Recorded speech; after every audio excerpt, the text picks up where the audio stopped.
I just moved to a new town where I started working at a video game store in a mall a bit outside of town. It was really fun at first. I loved talking about games and met a lot of customers who I had a lot of really nice conversations with about games all day long. It really seemed like a dream job for a game nerd like me. Since I'm a female, I often had to deal with people being really questioning about my actual interest in video games. But most of our customers were really friendly and not prejudiced, which made working even more fun. Until one day, our store had a lot of regulars, and I soon started to recognize almost every one of them. Most of them were just regular people coming in to pre-book some games, or just have a nice chat for a bit, while looking through our new releases. While some of them were a bit more odd, I didn't really pay much attention to the odd ones. They really didn't do anything besides acting a bit weird, asking weird questions and stuff. One of the odd ones usually came in every day to help me sort all the games in alphabetical order, which made me glad.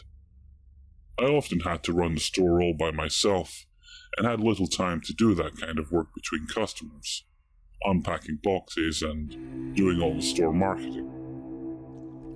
He didn't really speak much, but I'm a very social person, and naturally I talked to him and made a lot of jokes, which he seemed to appreciate in his own quiet way, like it was uncommon for him to have someone talk to him at all. I thought he seemed nice, and assumed that he just had a hard time socializing with people, so I tried my best to win his trust and not to say anything that would make him uncomfortable. But one day, he started to act a bit more weird than usual. It was a regular day at work. The guy came in as usual, asking if I needed help with anything. I appreciated his offer, but gladly declined and said that I had everything under control. As I started my daily routine in the store, marketing new releases, cleaning the floors, etc., I started to notice that the guy was following me around. He was really quiet, and every time I turned around or noticed that he was staring at me, he looked away instantly. I didn't really think much about it at that point. I had too much work to do and kept on doing my routines and dealing with other customers. But he kept following me around, always staring right at me. After a couple of hours, I noticed that he was still around. I guess I'd been too busy to notice him, but he was still in the store, and still staring at me. I was about to close up when he started asking some really weird questions, like where I lived, if I had a boyfriend, what my full name was, and if he could add me as a friend on Facebook. I declined, telling him we had a strict policy at work not to add customers as friends on Facebook, which I faked. There really isn't any policy. I just didn't know what to say, and his questions started to make me feel really uncomfortable. I told him politely that I had to close up the store. He nodded and started to walk away, slowly, turning around every now and then to see if I was still watching him. I closed up, went home, and didn't really think much about it. I told my current boyfriend at that time about the guy and his strange behavior. He sat quiet for a bit, but after a while we both agreed that it really wasn't anything weird going on, and we both went to sleep. The next day seemed like any other day at work. I just started doing my daily routines when the guy showed up again. I said hi, trying to sound as positive as possible, but he didn't answer me. He just quietly started to sort our games in alphabetical order, like he usually does. But I noticed that he was always keeping an eye on me. At this point, I actually started to freak out a bit, but luckily it was a Saturday, and I had a lot of customers, so I was never alone in the store. The day went on really quick, and when it was time to close up, there he was again, right in front of me. This time, he wasn't really as quiet as usual, though. He started to ask for my full name again, and demanded that I would add him as a Facebook friend. I once again declined. And that's when he started to become a bit more threatening.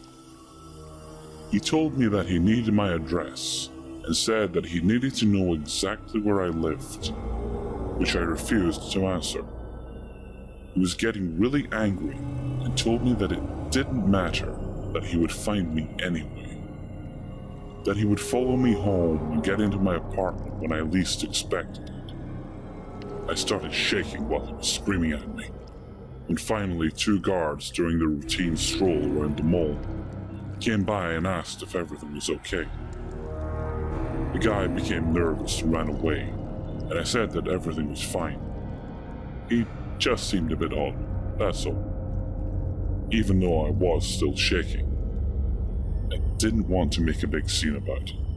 I just wanted to get home as soon as possible. I closed up again and headed outside when I saw him again. There he stood, right outside the mall waiting for me. I felt every single hair on my body suddenly rising, but I kept my head high and walked right past him like I hadn't even noticed him. He started to call for me. "Hey, you, stop right there now, I just want to talk." And when I turned around, I noticed that he was following me. I started to walk even faster, even more scared. I went down to the subway. He was still following me. I waited for a couple of minutes and glanced at him every other second, as he stood about 10 to 13 feet away from me, always staring right at my face. He went on the same subway as me, and I could almost feel my heart beat in my mouth. What was the matter with this guy? What did he want? I really didn't even want to know. I just wanted to get home without him following me. I texted my boyfriend that I was followed, and he told me to get off at the station before mine and that he'd meet me there. I did as he said, still watching every move that guy made. The subway stopped and I went off, as did the guy. I went up the escalators and noticed that he was running towards me. I started to run as well, as fast as I could up the escalators when I finally saw my boyfriend waiting for me. As soon as we met up, the guy froze still, turned around, and started to run away. Just like when the guards at the mall approached us. My boyfriend tried to calm me down as we walked home, but I just couldn't get the creepy guy's stare out of my mind. Let's just say I didn't sleep well that night. The next day I called my boss and explained what happened, and he told me to stay home for a couple of days, which I gladly did. My boyfriend was furious with hatred against this guy. Who knows what could have happened if I had walked home alone that night. It gave me shivers just thinking about it, and thinking about getting back to work and seeing him and his eyes staring at me again. I almost couldn't handle it. A couple of days later, my boyfriend sat me down by the kitchen table. His facial expression was totally serious. He held my hand, looked deep into my eyes, and told me that I never, ever had to be afraid to go to work again. I asked him what he meant, but he just shook his head and said it was all taken care of, and that I didn't have to worry about it. I couldn't get anything out of him. But just as he said, when I got back to work, the guy wasn't there, not that day, or the next day, or the day after that. It was almost like he had disappeared. I didn't ask my boyfriend until years later about that guy again, and what he had actually meant when he said that it was all taken care of. He didn't want to tell me at first, but after I begged him for a while, he finally cracked. I think it's accurate to mention that my boyfriend had been involved with some kind of gang before meeting me. I don't know much about it. He told me that after I first told him about the incident at work, he had contacted some of his former friends and asked them to track down this guy. And they had found out that this particular guy had been following and raping women around town for a long time before I even got to know him. The reason he had kept this from me was because he didn't want me to be more scared than I already was. But he assured me that he had been taken care of, and that I never had to be afraid again. I never asked him about what happened again after that night, but just thinking about it still gives me shivers. I wonder how many girls before me were victim to this guy.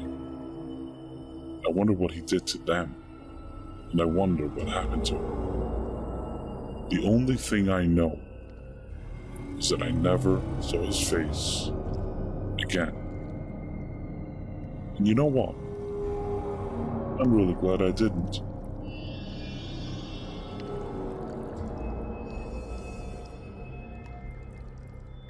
In the earliest months of 2014, I started dating my current boyfriend. We hit it off immediately, which resulted in me staying at his house multiple nights out of the week. Eventually, I ended up living there, sharing a mobile home with him and his father.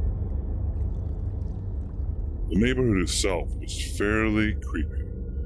One of those unnamed country areas that branched from the main road. Richard, my boyfriend's dad, would tell me stories of how the entire street was owned by one man, a guy who had gotten old in recent years and let the land go.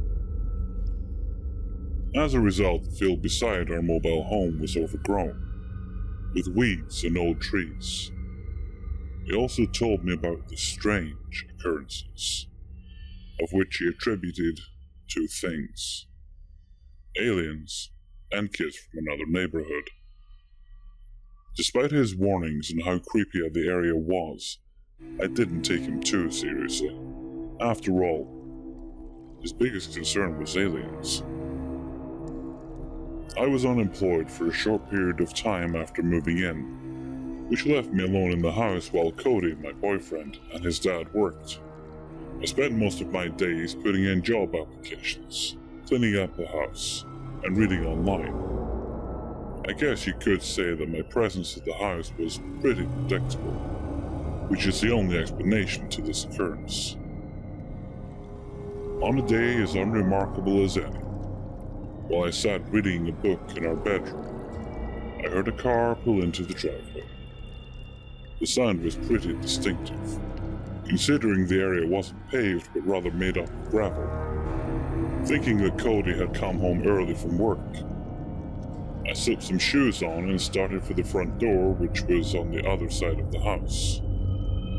Before I could reach it, a knock sounded against the glass.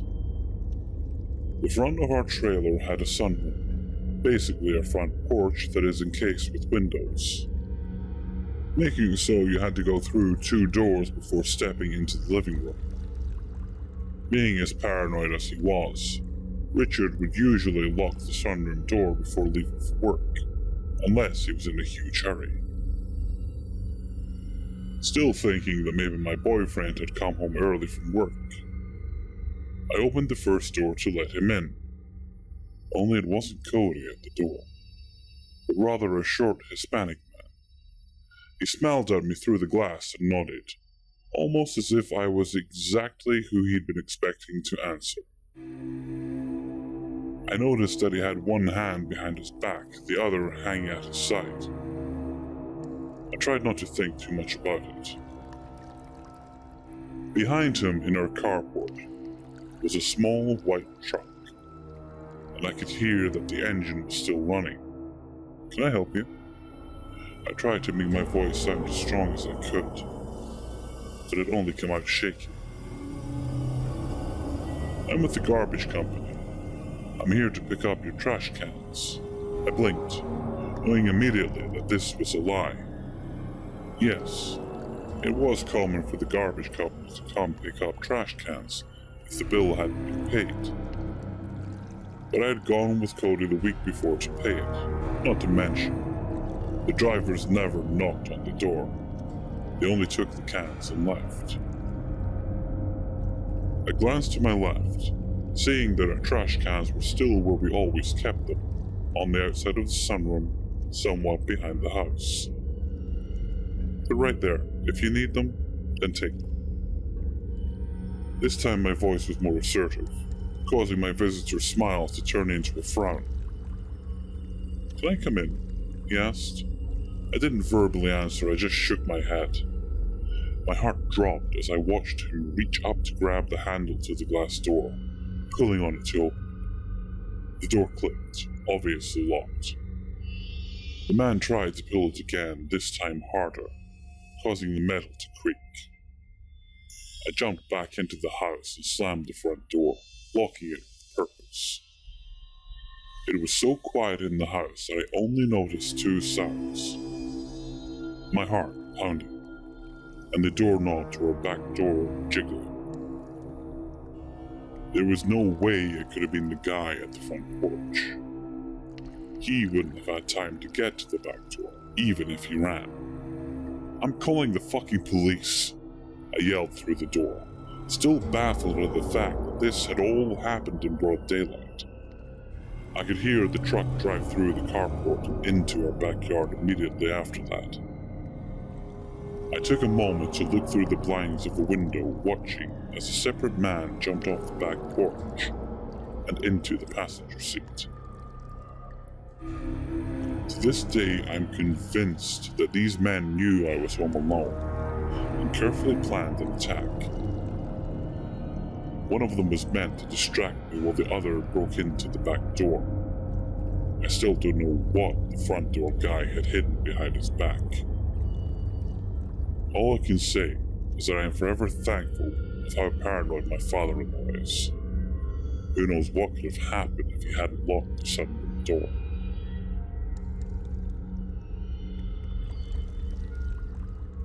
It's early November.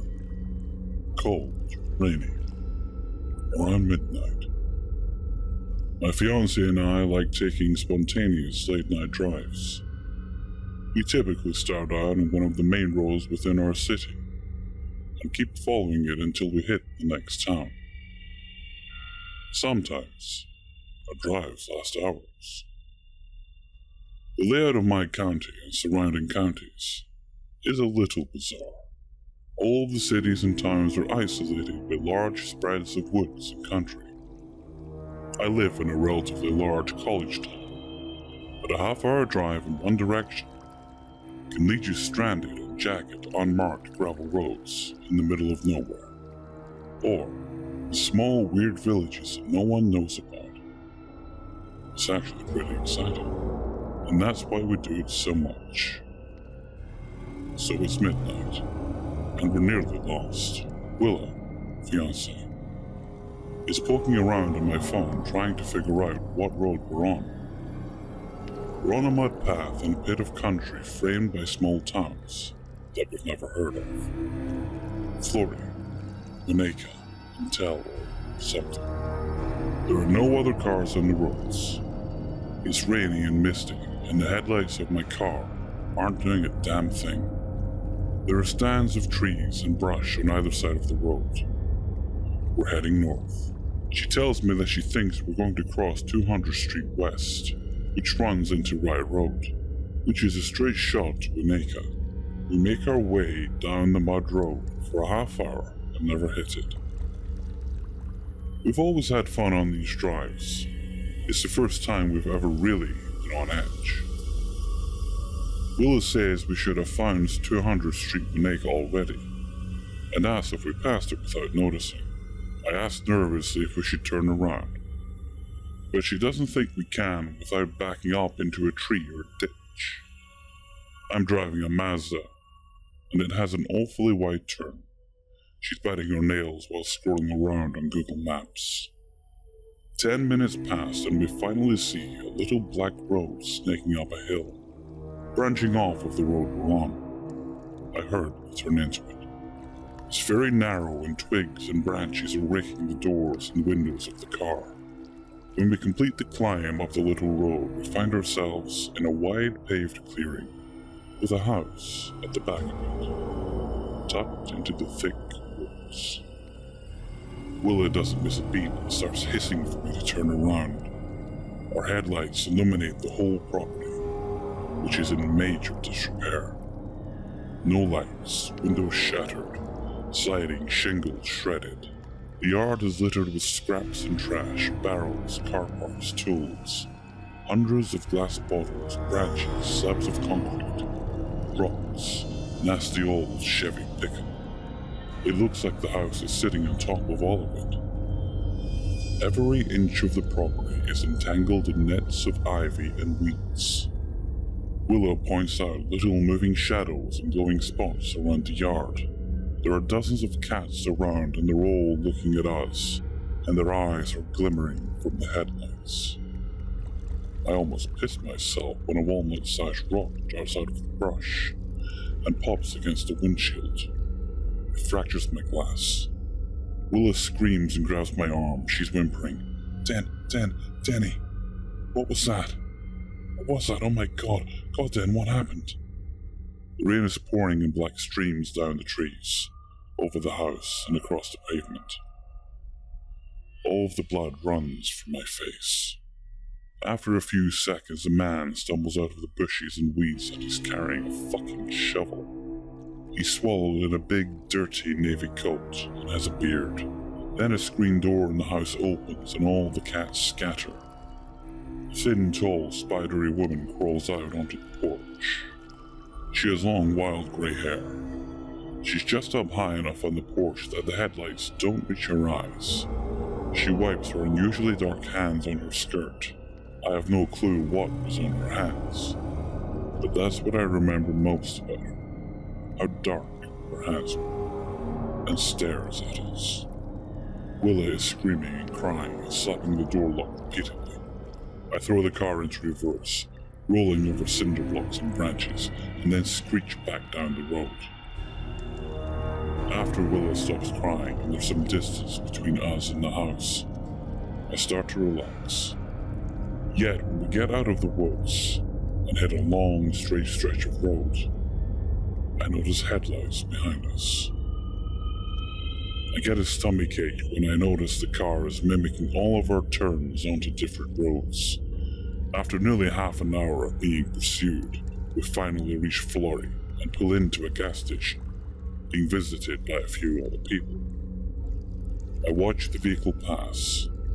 It's the same nasty Chevy truck we saw at the house. They stalked us all the way to the next town. We wait till we see the truck disappear down the road before we get out, get some food, and ask for directions.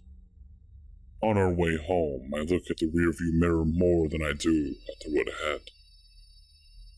When we get back in the early morning, my teeth don't stop chattering until I fall asleep. So, creepy shovel guy and dirty hand cat witch. Let's not meet ever again, thanks.